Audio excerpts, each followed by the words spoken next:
Yo, wala mga kapatid. Anong balita sa inyo at anong balita sa atin? Para sa video na to mga brad, ay mamamalengke kami kasamang ilan natin mga kabrad. Dahil magluluto at magpapakain kami ng sopas mga brad dito sa aming barangay. At sa lagay na to mga brad ay papunta na kami ng bayan ng Malasiki. Heto at naipit pa kami sa traffic mga brad. Traffic na nga, sobrang init pa mga brad. Ayan at dito ulit kami magro-grocery mga brad sa Ecomart. Siksikan at sobrang daming tao dito sa loob mga brad at ang haba pa ng pila. Ayan at pati basket at pushcart mga brad ay wala kaming nakuha. Kaya agad na lang namin hinanap ang aming mga kakailanganin mga brad. At syempre ang unang-una ang macaroni pasta. At ang nasa tansya ni Brad Greg mga brad ay nasa 6 na balot ang kailangan namin. Kaya agad-agad kaming kumuha ng 6 na packs mga brad. At sinubukang ipabuhat lahat ng 6 na yon mga brad kay Brad Raymond. Kita nyo at dinagdagan pa ng isa mga brad para makumpleto yung 6. Pero syempre biro lang yan mga brad. Nagkakatuwaan lang kami sa lagay na yan. Ayan at nagtulong-tulong kaming buhatin isa-isa mga brad.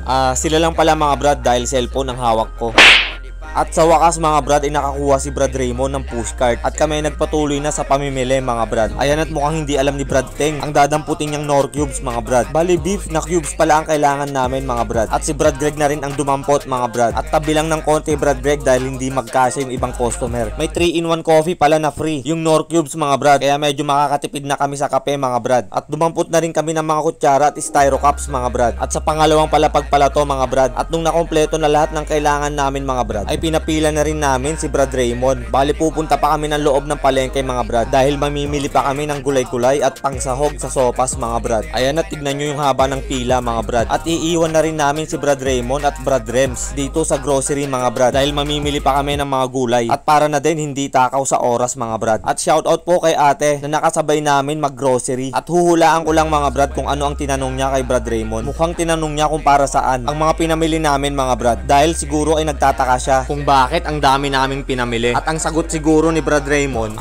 kasi ate magpapasopas kami sa aming barangay dahil ipagdiriwang namin ang ikalawang anibersaryo ng Alpha Kappa Rho Banawang Chapter. Kaya muli, happy second founding anniversary Banawang Chapter. At balik naman tayo agad sa video mga brad. Dito ay karne ng manok at hotdog naman ang pinamili namin mga brad. At sunod ang mga ricado at mga gulay-gulay mga brad. Ayan at natutuwa si ate dahil sa dami ng aming pinamili sa kanya mga brad. Dito na namin binili sa kanya mga brad lahat ng gulay na kailangan namin. Ayan at sige lang sa pagdampot si Brad Teng mga brad. At pagkatapos matotal lahat ni ate mga brad ay binayaran na ito ni Brad Greg. At biglang nagpahabol si ate. Namigay ng 3 supot na Chinese cabbage mga brad. Yes, oo mga brad, for free. Kaya maraming salamat sa iyo ate. At palabas na kami ng palengke mga brad dahil pupuntahan pa namin si Brad Raymond at Brad Rems na naiwan sa loob ng grocery store mga brad. At nung kami makabalik mga brad ay saktong siya nung nakapila sa cashier mga brad. Kaya tinulungan na rin siya ni Brad Teng at saka na namin binayaran lahat ng nakuha namin mga brad. At heto po lahat ng napamili namin sa grocery store mga brad. At tamang hintay na rin kay Brad Greg dahil kinukuha niya yung tricycle na sasakyan namin pa uwi mga brad. At dahil sa dami ng pinamili namin ay hindi na kami nagkasya sa tricycle mga brad. Kaya sumabit na lang si Brad Teng at Brad Raymond dyan mga brad. At kami ay uuwi na sa aming barangay. At dito ay nagpaiwan na ako mga brad dahil ako'y nagugutom na. At magkikita-kita na lang ulit mamaya mga brad. At gabi na nga nung kami ay nagkita-kita ulit mga brad. At dito pala kami maghahanda at magluluto sa bahay ni Brad Greg mga brad. Hindi pa pala kami kompleto sa lagay na to mga brad. Pero dahan-dahan nang inumpisahan na mga kabrad natin yung mga ibang trabaho at gawain para mabawasan at konti na lang ang gagawin pagbalik namin ng madaling araw mga brad. At dito ay puputulin ko muna ang video mga brad. At abangan nyo na lang po ang part 2 at kadugtong ng video. O siya mga brad, ingat!